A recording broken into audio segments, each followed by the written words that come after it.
Hello and welcome back to Trade Options Like a Pro by Sensible. Let's start with our webinar on volatility. Volatility is the most important part of options trading. We start with the Shakespearean quote. Oh no, he didn't say that. But he did say, "Frailty, thy name is woman." What do we know so far? Implied volatility is a measure of uncertainty of fear. Higher IV means higher option prices.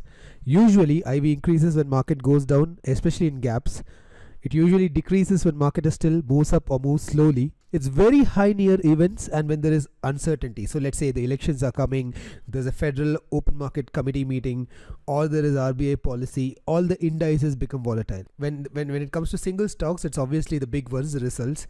IV goes up before events, which increases the option prices as we have seen before, and IV goes down after an event when the uncertainty is over, which decreases option prices. Implied volatility is the single most important number in options trading. A lot of people lose money in option trading because they don't understand IV. In fact, if you ask me what is the number one reason why beginners lose money in options trading, it's simply because they don't understand IV, or worse, most of them didn't even know that such a thing called IV existed.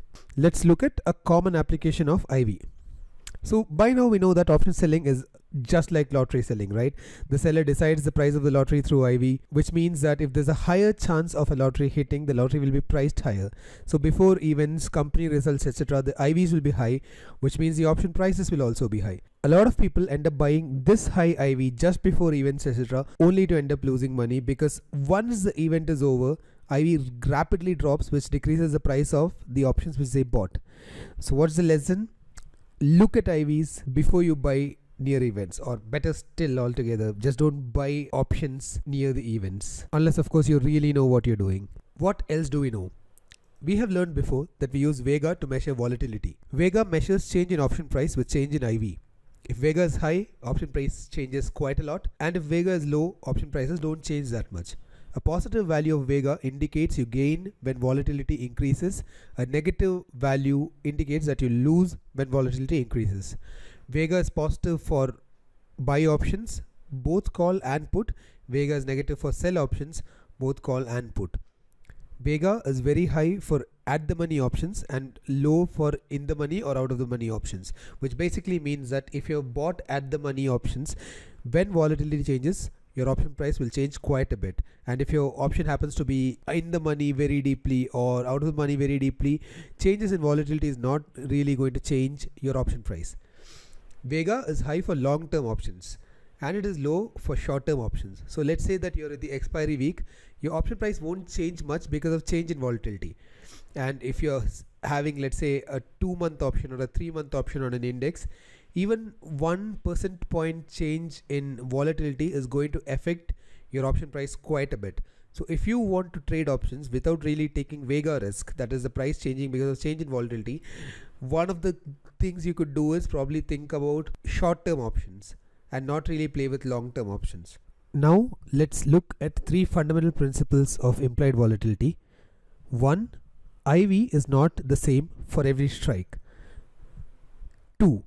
In equities and equity indices like Nifty and Bank Nifty, IV is higher for lower strikes and IV is lower for higher strikes. What I mean to say is that if Nifty is at 10,500, a 10,300 and 10,200 strike will have a higher IV than, let's say, a 10,800 or a 10,900 strike. There's a reason why I specifically said equities and equity indices here. We'll examine that later. And finally, IV is the same for put and call of the same strike. You'll of course see in the market and in a large number of option chains around that they are showing different IVs for puts and calls.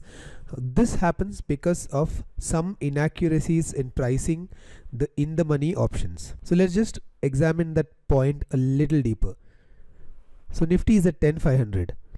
So why do I see IVs that are different for 10,200 ITM call and 10,200 OTM put? That is because the ITM call IV is often wrong, because 1, the ITM call's bid offer is wide, and sometimes because of bid offer being wide, the price could be slightly off from the fair price. 2, when a call option like this one or a put option, let's say a 10,900 put, goes in the money, it starts factoring in the STT, because of which prices get affected. So you can't really trust that price. So again, which one is right and which one should you take to construct an IV chain or an option chain? The answer is very simple. Always go with the OTM option. This, as we mentioned, is because of errors in the prices of ITM options due to illiquidity and STT. So when you are asked what is the volatility of 10-200 strike when Nifty is at 10-500, the answer is always the volatility of 10-200 put and not that of 10-200 call. So why do you have to understand this IV thing anyway? Because without knowing IVs, it's dangerous to trade options. Without really knowing IVs, you would not have a foundation in option trading, and that's like signing up for suicide if you're going to trade option without knowing this stuff. And one more very important concept which we have to make very clear at this point is that guessing or predicting IV is impossible. A lot of people think that IV is some mathematical formula which you can take out of a calculator. That's not really true. IVs, just like stocks, have a mind of their own and they go up and down. And if you can guess IVs day in day out, you actually can make quite a bit of money. So it's exactly like stocks going up and down. IVs are an asset class you can trade and guess the direction of. So how do we start making intelligent assumptions on IV? We first need to understand the foundation of all volatility, which is ATM volatility.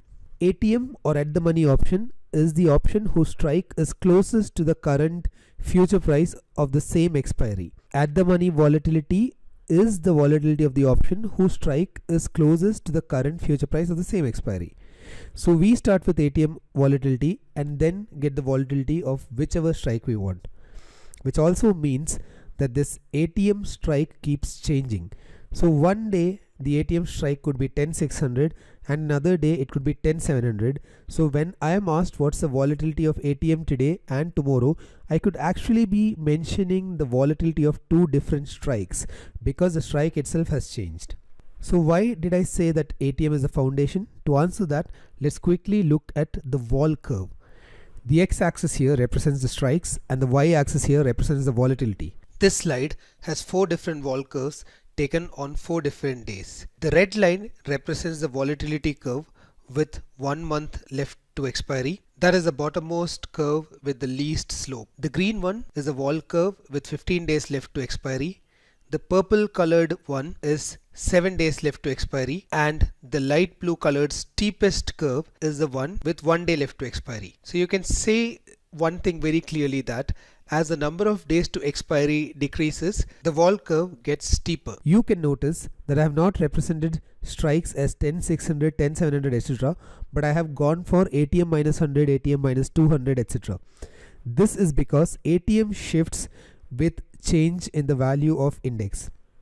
So yesterday when Nifty was around 10,600, ATM was 10,600, and today Nifty has moved up 100 points and the new ATM strike is 10,700. You can see that the vols are extra high towards both extremes.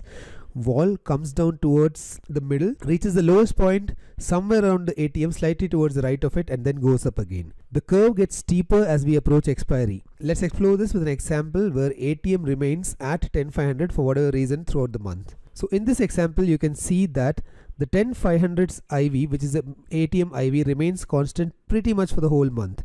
But 10,000 IV is 16.8 when there was 30 days to expiry, 18.3 when it was 15 days to expiry, 20.3 with 7 days to expiry, and 10,000 IV is 33.5 with 1 day to expiry. So you can see that the non-ATM IV shifted just because of the days changing, despite the fact that the index practically remains still. This means that a non-ATM IV is not really a good reference because it has that variance across days. But the ATM IV is as solid as a rock across days. So now we know why we use ATM as a reference.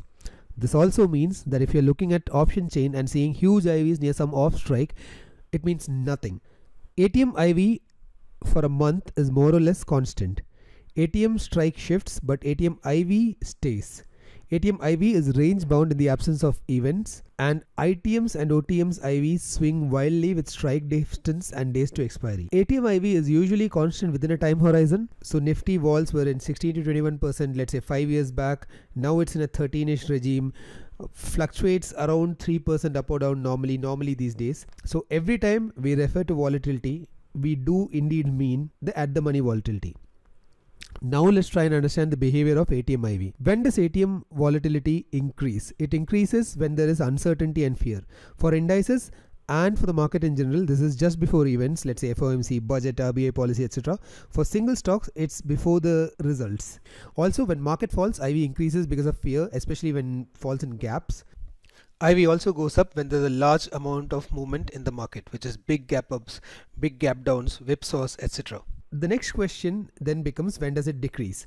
The obvious answer is when there is reduction in uncertainty and fear. So after an event, when uncertainty is over or when the market goes in the opposite direction of fear, ATM IVs drop. Finally, IVs drop when there is reduction in movement, when the market slows down or stays still, etc. Now that we know ATMs, let's answer the question, why are OTM IVs so high? The answer is actually quite simple if you think about it. Lottery tickets always have high IV because no one wants to sell them for cheap, because there's hardly anything to gain by selling a lottery. So sellers ask for higher premium to compensate the lottery risks. This higher premium is manifested as a higher IV in the price of the option. So the more it becomes a lottery, the higher the IV manifestation comes through. So when you go very deeply OTM or go OTM close to expiry, the chance of a faraway strike going in the money gets lower, which means it becomes more of a lottery.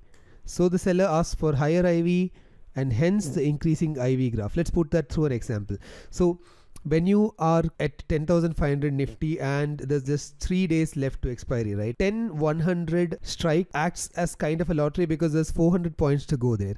So since that strike IV as a put option is going to be sold practically as a lottery, the seller is going to ask for a higher compensation than normal because he has nothing to gain practically and so much to lose. This is why a 10-100 IV is usually higher than, let's say, an ATM 10-500 IV. Interesting point to note here is that despite the high IV, there's no significant increase in price. That's because the vega of an OTM is fairly low, and when IV increases a lot, the price doesn't increase much. Next, we talk about skews. Skew is a very important concept in volatility. There are 3 concepts here which are key. 1, as we mentioned before, not all strikes have the same IV. 2, call and put strikes equidistant from ATM may not have the same volatility. The order of volatility is OTM IV, that of a put, is higher than ATM IV, and that ATM IV is higher than OTM IV, which is usually that of a call.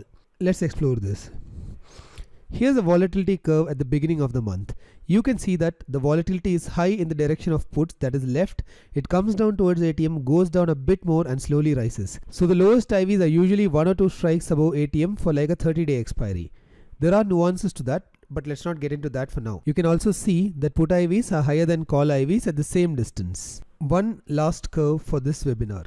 This is a skew curve. I've just subtracted the ATM IV from the IVs across the curve so that you can see only the skew or the difference between ATM IV and other strikes as IVs. Now let's go for a practical math situation and see this in a trade. Nifty is at 10,520. Here are the various strike IVs. 10,500 put is 15%, 10,700 OTM call is 13.5%, which as you can see is 1.5% lower than ATM. 10,300 OTM put is at 18%, which is 2% higher than ATM. You bought the 10,300 put and the 10,500 put, and 2 days later market goes to 10,300. So what's going to happen? The first thing to realize is that 10,300 is the new ATM. IV on this strike used to be 18%, but now it is ATM, and ATM IV, as we saw before, is around 15%. But because of the fall in market, the ATM IV has also risen up. So let's say ATM IV has gone up by around 1%, which means the ATM IV is now at 16%. So the 10,300 put now is at 16% IV, which is ATM IV of 15% plus 1% rise from its original 18%. This is very important to understand. Despite the market falling, you could see that the IV of your strike has gone down because of the shift in ATM. And if you hold very low deep OTM puts which trade at super high IVs, the fall in IV will be drastic when they become at the money options. Now let's see what happened to your call. 10,500 is now an OTM call. The IV used to be 13.5%, but now it is ATM plus 200 strikes, which is typically 1.5% lower than ATM. So now the IV on that strike is 16 minus 1.5, which is 14.5. So why am I illustrating this example? Because the obvious pitfall here is that you could buy a deep OTM put at a very high IV, let's say 19 or 20, and then the market actually goes there and the options IV will reduce. So the profit you estimate will not be at that high IV of 19 or 20, but because the market has fallen and now that strike is ATM, the IV at which it will get priced will be the ATM IV, which is like 14 or 15. So you'll see that the profit you made is not as high as you thought it will be because of this shift in IV. Of course, you will still make money on delta, and hopefully you will not lose too much money on theta because the fall took a few days. But the important point to realize here is that the IV might change and you might not make as much money as you expected because of this Vega loss. I highly encourage you to try out a few examples where market is shifting up and down and see for yourself what happens to the IV. And that brings us to the close of this slightly longish webinar, IV Deep Dive Part 1.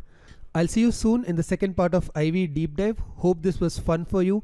If you like our channel, please subscribe and share it with your friends. Thanks so much for watching. Take care.